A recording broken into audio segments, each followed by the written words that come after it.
بسم اللہ الرحمن الرحیم. عزیز طلبہ و طالبات، life and living one Islamic studies کا لیکچر نمبر 4. آج ہم جس موضوع پہ گفتگو کریں گے، عقیدہ توحید ہمارا ٹاپک چل رہا ہے.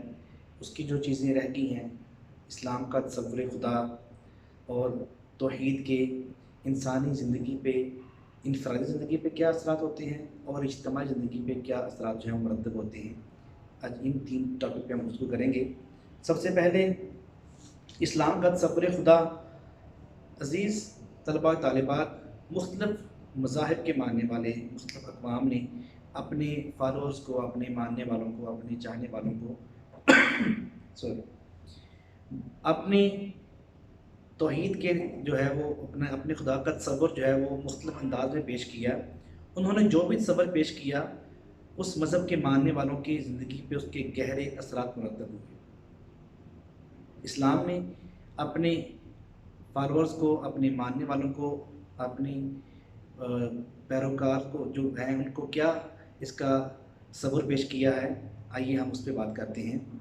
تو سب سے پہلے بہت سے جدید معاشرے میں رہنے والے یا مہذب اقوام کہلانے والوں نے بھی جو خدا کے بارے میں تصور پیش کیا ہے، وہ کچھ مذاہب نے ایسا تصور پیش کیا کہ اس کے ماننے والے، چاہنے والے سب کچھ چھوڑ چھاڑ کے رہبانیت میں آگے، انہوں نے گھر بار چھوڑا اور جنگلوں اور پہاڑوں میں جا کے ڈیرے ڈال لیے.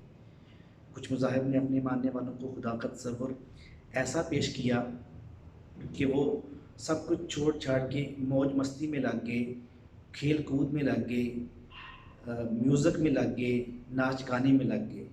کسی مذہب نے اپنے ماننے والوں کو خدا کا تصور یوں پیش کیا کہ اللہ تعالیٰ نے آپ کو زمین پر اپنا خلیفہ، اپنا نائب بنا کے بھیجا ہے، لہٰذا آپ نے وہ احکام ماننے ہیں جو اللہ تعالیٰ نے دیے ہیں اور ان کاموں سے باز رہنا ہے جس سے اللہ تعالیٰ نے روکا ہے. عزیز طلباء طالبات، کچھ معاشروں میں وہ خدا کو اقتدار اعلیٰ کا مالک تو مانتے ہیں، لیکن ایسا بھی ایک انہوں نے تصور پیش کیا ہے کہ خدا نے محض یہ تخلیق، انسانیت کی تخلیق، یہ دنیا کی پیدائش محض اپنی ایک مصروفیت کے لیے یا ایسے ہی معاذ اللہ جیسے جو ہے اسے کوئی دلچسپی نہیں اس فیلڈ، اس دنیا سے، ایسے ہی پیدا کر دی ہیں. اسے کوئی فرق نہیں پڑتا، کوئی بیمار ہو، تندرست ہو، کوئی دوا نہ ہو، کوئی بھوکا سوئے، کوئی جو ہے وہ پریشان حال ہو، کوئی کیسا بھی ہو، کوئی قحط میں ہو، اسے اس کی خوشی غمی سے کوئی تعلق نہیں ہے. قدرت کو اس اپنی مخلوق سے کوئی جو ہے وہ ایشو نہیں ہے، کوئی رابطہ نہیں ہے. ایسی بات نہیں ہے. ہمارے ہاں جو ہے وہ ایسا نہیں ہے کہ اسے ہمارے آنسوؤں سے، مسکراہٹوں سے کوئی فرق نہیں پڑتا، ہمارے عمل سے، اچھے اور برے اعمال سے جو ہے وہ بالکل جو ہے وہ لا تعلق ہے. ایسی بات نہیں ہے.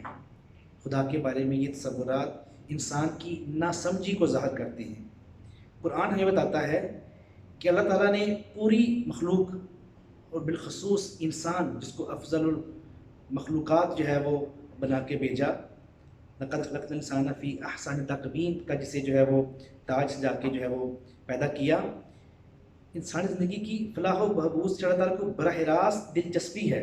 وہ محض مخلوقات کا خالق اور تقدیر بنانے والا ہی نہیں، بلکہ انہیں رہنمائی اور ہدایت دینے والا بھی ہے. ایسا نہیں کہ اللہ تعالیٰ نے انسان کو، مخلوق کو دنیا میں پیدا کر کے بھیج کے جو ہے وہ چھوڑ دیا، ان سے رابط نہیں رکھا. قرآن پاک کی سورۃ الاعلیٰ، اس میں اللہ فرماتا ہے الذی خلق فسوی والذی قدر فہدی. یہ وہی ہے الذی خلق فسوی، جس نے پیدا کیا اور ٹھیک ٹھیک جو ہے وہ پیدا کیا اور تناسب سے پیدا کیا، اور اس نے تقدیر بنائی.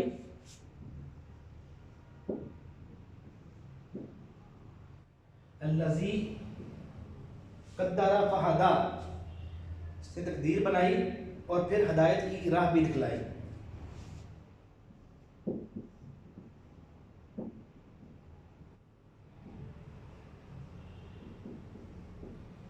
اس نے تقدیر بنائی اور پھر ہدایت بھی دکھائی. ایسا نہیں ہے کہ اللہ تعالیٰ نے انسان کو بغیر کوئی گائیڈ لائن دیے بھیج دیا، اللہ تعالیٰ نے انسان کی ہدایت کا پورا پورا اہتمام کیا۔ اس کے بعد ایسا بھی نہیں کہ اللہ تعالیٰ نے انسان کو جب زندگی میں اتارا تو اس کو لیے بالکل جو ہے وہ ہدایت کے ساتھ ساتھ باقی چیزوں کا اہتمام نہیں کیا، بلکہ اللہ تعالیٰ ہمیں بتاتا ہے کہ وہ اپنے بندوں کو بے یار و مددگار نہیں چھوڑتا، بلکہ قرآن پاک کی سورہ محمد آیت نمبر 11 اس میں اللہ فرماتا ہے ذالک بأن اللہ مولا الذین آمنوا، اللہ تعالیٰ بے شک اللہ تعالیٰ مومنوں کا دوست ہے، مومنوں کا ولی ہے، مومنوں کا کارساز ہے، ٹھیک ہے۔ اللہ تعالیٰ نے اپنے بندوں کو کبھی بھی جو ہے وہ مایوس یا پریشانی کے عالم میں نہیں چھوڑا۔ انسانوں کی، مسلمانوں کی سب سے بڑی تسلی ہی تشفی یہی ہوتی ہے کہ اللہ ہمارے ساتھ ہے نا۔ سورہ حدید میں اللہ فرماتا ہے وَهُوَ مَعَكُمْ أَيْنَمَا كُنْتُمْ، تم جہاں بھی ہو وہ تمہارے ساتھ ہے۔ نحن اقرب الیکم من حبل الورید، ہم تمہاری شارک سے زیادہ قریب ہیں۔ تو انسان سب کچھ یہ سوچ کے، یہ دماغ میں بٹھا کے جو ہے وہ خوش ہو جاتا ہے کہ میرا رب تو مجھے دیکھ رہا ہے نا، اگر میرے ساتھ کہیں ناانصافی ہو رہی ہے تو رب تو دیکھ رہا ہے، وہ انصاف فرمائے گا۔ اگر میں پریشان ہوں تو میرا رب تو مجھے دیکھ رہا ہے نا، وہ اس میں لازمی اس کی کوئی حکمت ہوگی۔ پھر وہ فرماتا ہے ادعونی استجب لکم، تم پریشان ہو تو مجھے پکارو، مجھ سے دعا کرو، میں تمہاری دعا کو قبول کروں گا۔ سورہ مومن میں فرمایا ہے۔ سورہ نمل میں فرمایا ہے امن یجیب المضطر اذا دعاہ ویکشف السوء، وہ دلوں کو اطمینان بھی دلاتا ہے تکلیف کے لمحات میں، فرماتا ہے مجھے پکارو میں مصیبت دور کروں گا۔ اور یہ بھی فرماتا ہے وہ کون ہستی ہے جب بے قرار آدمی پکارتا ہے تو اس کی دعا سنتا ہے اور اس کی مصیبت کو ٹالتا ہے۔ یقیناً وہ خدائے واحدہ لا شریک ہے جو ان سب صورتوں میں اپنے بندے کے ساتھ ہوتا ہے۔ تو اسلام کا تصور خدا کے بارے میں یہ ہے کہ خدا اپنی بندوں کے ساتھ پیار کرتا ہے، انہیں میرے بندے کہہ کے بلاتا ہے، اور یہ بھی فرماتا ہے فَاذْكُرُونِی أَذْكُرْكُمْ، اے میرے بندو تم مجھے یاد کرو میں تمہیں یاد کروں گا۔ ایسا نہیں ہے کہ انسان کو پیدا کر کے اللہ تعالیٰ جو ہے اس سے قطع تعلق ہو گیا، نہیں، انسان ہی ہے جو اپنے رب سے جو ہے وہ اپنے رب کو بھول جاتا ہے، رب اپنے بندے کو نہیں بلاتا۔ اس کے بعد ہم دیکھیں گے توحید کے اثرات۔ اب توحید کے اثرات جو ہے وہ دو طرح کے ہیں، انفرادی زندگی پہ اثرات اور اجتماعی زندگی پہ اثرات۔ ہم پہلے پڑھیں گے توحید کے انفرادی زندگی پر اثرات۔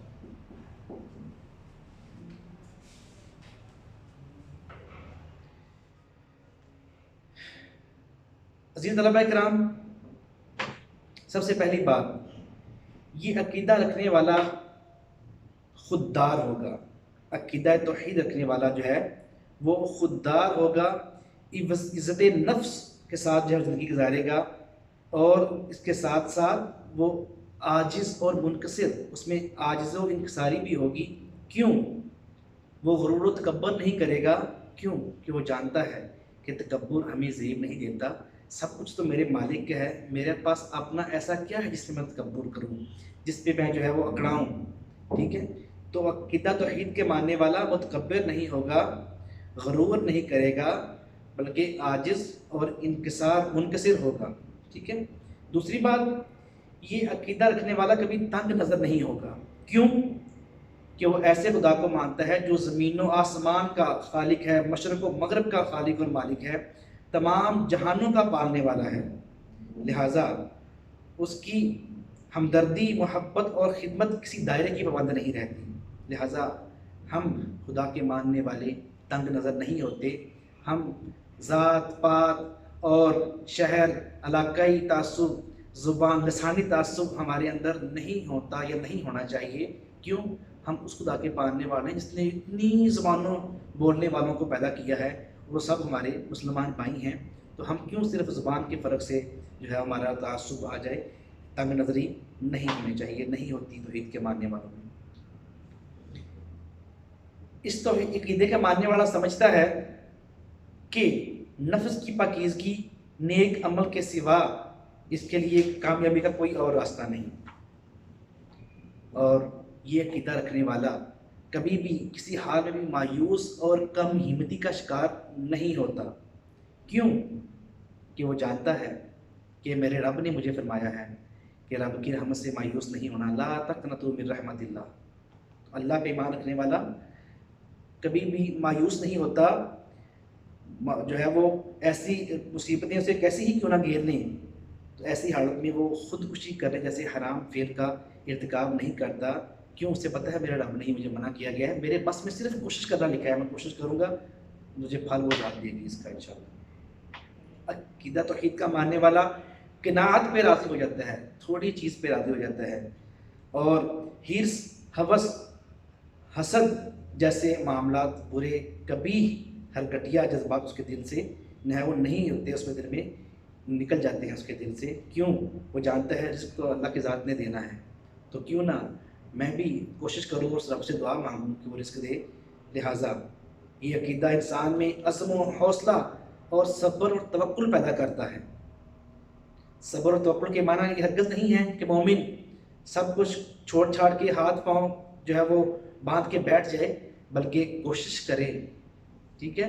لیس للانسان الا ما سعی، انسان کو وہی ملتا ہے جس کی وہ کوشش کرتا ہے، کوشش کرے لیکن اس کا پھر جو نتیجہ ہے وہ رب کی ذات پہ چھوڑ دے، وہ لازمی اس کی کوشش کبھی رائے گاہ نہیں گئے گی، جلد یا بدیر اس کا اجر اس کو ضرور ملتا ہے۔ تو عزیز طلباء کرام، یہ ہم نے عقیدہ توحید کی ہے جو چند انفرادی زندگی پہ اثرات جو ہیں وہ پڑھے۔ اب ہم پڑھتے ہیں عقیدہ توحید کے اجتماعی زندگی پہ اثرات۔